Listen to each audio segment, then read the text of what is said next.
नाशिकमध्ये बहादूरशेख नाक्यावर मुंबई गोवा हायवेच्या कामामध्ये जे ब्रिजचं काम चालू होतं आणि त्या ब्रिजच्या कामामध्ये अपघात झाला। त्या दरम्यान पहिल्यांदा मोठा स्फोट झाला 7:30-8च्या दरम्यान असं प्रत्यक्षदर्शी सांगतात आणि त्याच्यानंतर दुपारी 2:30च्या दरम्यान ब्रिजचा बऱ्यापैकी भाग खाली कोसळला। म्हणजे 4 सेक्शन होते, त्यातली 2 सेक्शन तर नक्कीच खाली कोसळले। सकाळी जेव्हा हा अपघात झाला तेव्हा त्या बांधलेल्या गर्डरवर क्रेन म्हणजे LG ही जोरदार आदळली पडली असं म्हटलं तरी हरकत नाही। ती पडली, त्या पडल्यामुळे जवळपास 100 टनाच्या आसपास लोड त्याच्यावर पडला आणि त्यावेळीच त्या गर्डरला, नव्याने उभारल्या गर्डरला संपूर्ण क्रॅक गेली होती आणि क्रॅक गेल्यामुळे तो नवा गर्डर वाकला होता। त्यामुळे सकाळच सगळ्यांचं असं अनुमान होतं की हा कधीतरी खाली कोसळणार आणि त्याप्रमाणे 2:15-2:30च्या आसपास तो खाली कोसळला। पण तो कोसळताना एकटाच गर्डर कोसळला नाही, तर सगळी क्रेन मशिनरी खाली आलीच आणि दुसऱ्या सेक्शनचा पण गर्डर खाली आला आणि मोठा धमाका झाला, लोक घाबरली। आता ह्याच्याबद्दल अनेक निष्कर्ष काढले जात आहेत। सरकारने आता 3 सदस्यीय समिती राज्य सरकारने नेमलेली आहे, ज्याच्यामध्ये राष्ट्रीय प्राधिकरणाचे 3 सदस्य याची चौकशी करतील, तिचा अहवाल येईल। परंतु प्राथमिकदृष्ट्या जर या विषयाकडे बघायचं झालं तर गेल्या 2 वर्षापासून ह्या ब्रिजचं काम चालू आहे। 2 ते 2.5 किलोमीटर आसपास असलेला हा दूर असलेला ब्रिज आहे, ज्याच्यामध्ये 46 पिलर्स आहेत। पहिल्या 4 ते 5 पिलर्समध्ये म्हणजे गजबजलेला जो बहादूरशेखचा नाका आहे हा केवळ चिपळूणसाठी मर्यादित नाही, तर संपूर्ण कोकणचं ते सेंटर आहे आणि या नाक्यामध्ये बरीच वाहतूक असते, वर्दळ असते। परंतु एक गोष्ट सुदैवाने अशी झाली की अपघात प्रचंड मोठा झाला असला तरी कोणीही जीवितहानी झाली नाही, कोणीही जखमी झाले नाही। त्याचं कारण असं आहे की पोलीस आणि प्रशासनाने संपूर्ण पुलाभोवती एक पिंपं लावून पूर्ण तो भाग बंदिस्त केला होता आणि वाहतूक बाहेरच्या बाजूने चालू ठेवली होती। त्यामुळे फार मोठा अनर्थ टळला असं म्हटलं तरी चुकीचं ठरणार नाही। आता काय झालंय की हा जो पूर्ण सेक्शन 2 सेक्शन खाली आली त्याच्यानंतर अनेकांनी तर्कवितर्क केले। ऍक्च्युली हे काम ईगल इन्फ्राकडे आहे, या कंपनीने सब ठेकेदार नेमला असं बोललं जात आहे आणि त्यांनी हे काम हाती घेतलेलं आहे। मला इथे एक स्पष्ट सांगायचं आहे की 2 महिन्याच्या पूर्वीही असाच गर्डर सरकला होता आणि त्याच्याही बातम्या सगळीकडे झाल्या होत्या।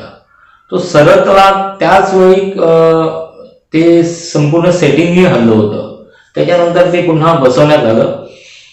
पण ह्या सगळ्याकडे जर वेगळ्या विषयाने बघितलं किंवा नजरेने बघितलं तर ह्यासाठी जो कालचा मुद्दा म्हणजे या विषयाबाबत जो मुद्दा चर्चेला जात होता की सुपरविजन अथॉरिटी यावेळी होती कुठे, तो एक फार महत्वाचा आणि संशोधनाचा भाग आहे। कारण शासनाची सुपरविजन अथॉरिटी म्हणजे तेच डिपार्टमेंट आहे जे नॅशनल हायवेचं डिपार्टमेंट आहे, त्यांच्याकडे सुपरविजन अथॉरिटी आहे। त्याचे एक्झिक्युटिव्ह इंजिनियर असतात, डेप्युटी इंजिनियर असतात आणि त्यांनी हे कामाचं आपल्या असिस्टंट कडून सुपरविजन केलं पाहिजे होतं, पण तसं काही झाल्याचं आढळलं दिसत नाही। काम हे कंपनीच्या माध्यमातून चालवतं, त्यांच्या सेफ्टी ऑफिसर मधून चालवतं, ही पद्धत ठीक आहे, पण हे काम योग्य चाललंय किंवा शास्त्रीयदृष्ट्या तांत्रिकदृष्ट्या ओके चाललंय की नाही याकडे पाहणार कोण, असा मोठा प्रश्न होता आणि हाच प्रश्न सर्वांनी चर्चेला होता। आता त्यामुळे काय झालं की मागच्या वेळी जो थोडासा अपघात झाला होता, सरकला होता, त्याच वेळी ही काळजी घेतली असती तर हा मोठा अपघात घडला नसता असं मला वाटतं। आणि त्यामुळे आता जे काम चालू होतं त्याच्यामध्ये जी माहिती मिळाली त्याच्यानुसार केबलिंग म्हणजे हायड्रॉलिक टेन्स देऊन ते गर्डर सेटिंग केलं जातं, दोन्ही बाजूला खेचले जातात। ज्या गर्डर मधून जे जागा असते, स्पेस असते होल सारखे, त्याच्यामध्ये केबल्स टाकून ते टेन्स देऊन हायड्रॉलिक यांनी त्याचं टेन्स करून टेस्टिंग केलं जातं। कंपनीकडून काही अधिकारी असल्याने की ते टेस्टिंग चालू असतानाच हा अपघात झाला। आता तो खरा खोटा हा संशोधनाचा आणि चौकशीचा भाग आहे। त्यामुळे तो अपघात झाला. मला इथेच नमूद करायचे की तामिळनाडूमध्ये सुद्धा बहुतेक अशा पद्धतीचा एक अपघात झाला आहे. तर त्यामुळे हा एक मोठा विषय आहे आणि फार काळजीचा विषय आहे.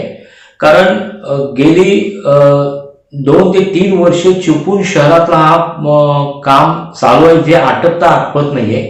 चिपळूण शहरामधून जाणारा हा सर्वात मोठा ब्रिज आहे आणि त्याच्याही अगोदर बहादूरच्या अगोदर वाशिष्ठी नदी लागते. त्या वाशिष्ठी नदीवर सुद्धा एक ब्रिज टाकण्यात आलाय नवीन. त्याच्या कडेला जुना ब्रिटिशकालीन ब्रिज आहे, तो 150 वर्षापूर्वीचा ब्रिज आहे. तो ब्रिज अजूनही तसाच आहे, परंतु हा नवीन जो ब्रिज एक साइडने केला होता त्या ब्रिजला सुद्धा खालच्या साईडनी क्रॅक गेल्याचं काही लोक सांगतात. त्याचेही काही व्हिडिओ प्रसारित झाले. त्यामुळे हे संपूर्ण प्रकरण तपासलं पाहिजे, चौकशी केली पाहिजे, त्याचं ऑडिट केलं पाहिजे असं मला वाटतं. आणि हे ऑडिटमधूनच ह्या सर्व गोष्टी निष्पन्न होतील आणि काय ते सत्य बाहेर येईल.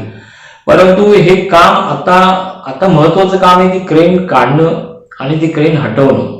सुदैवाने त्याच्यामध्ये कोणी जीवितहानी झाली नसली तर काही 2-3 जण जखमी झाले. आमदार शेखर निकम इथले जे स्थानिक आमदार आहेत त्यांना थोडंसं लागलं, कारण तेच खाली उभे होते आणि पाहणी करत होते आणि मोठा अनर्थ त्यामुळे टळला. पण ह्या सगळ्या गोष्टीचं स्ट्रक्चरल सगळ्या गोष्टी जर पाहिलं आपण तर हा निश्चितच बेजबाबदारीचा भाग आहे असं समजून येतं. कारण ज्या पद्धतीने काम चालू आहे, स्लो गतीने चालू आहे, याची डेडलाईन शासनाने वेळोवेळी बदललेली आहे. 2021 होतं, 2022 होतं, आता 2023 झालं. काम स्पीडनी व्हायला पाहिजे, परंतु काम क्वालिटीने व्हायला पाहिजे होतं असं लोकांचं म्हणणं आहे. ती क्वालिटी तशी कामामध्ये दिसत नाही. अनेक ठिकाणीच्या तक्रारी आहेत. काही ठिकाणी जर रस्ता खचलेला आहे तर ब्रिज सारखी जर एवढी मोठी जर गोष्ट असेल तर त्यासाठी काळजी घ्यायला पाहिजे होती, पण तशी पद्धतीने ती काळजी घेतलेली गेली नाही. त्यामुळे हा सर्वांकडे राज्य सरकार आता कशा पद्धतीने निर्णय घेते हे पाहायला हवं. जेव्हा स्फोट झाले ते स्फोट कशाचे होते? सकाळी पण मोठा स्फोट झाला. सकाळी एवढा मोठा स्फोट झाला की लोक घाबरून रस्त्यावर आली. दुपारी पण प्रचंड स्फोट झाला आणि खाली कोसळलं. तेव्हाही हा स्फोट कसा होता आणि कशाचा होता हाही एक चौकशीचा भाग राहणार आहे. आणि त्यामुळे त्रिसदस्यीय समिती ही निष्पक्षपातीपणे हे सगळ्या विषयावर प्रकाश झोत टाकेल आणि दोषींवर कारवाई करेल अशी अपेक्षा आहे.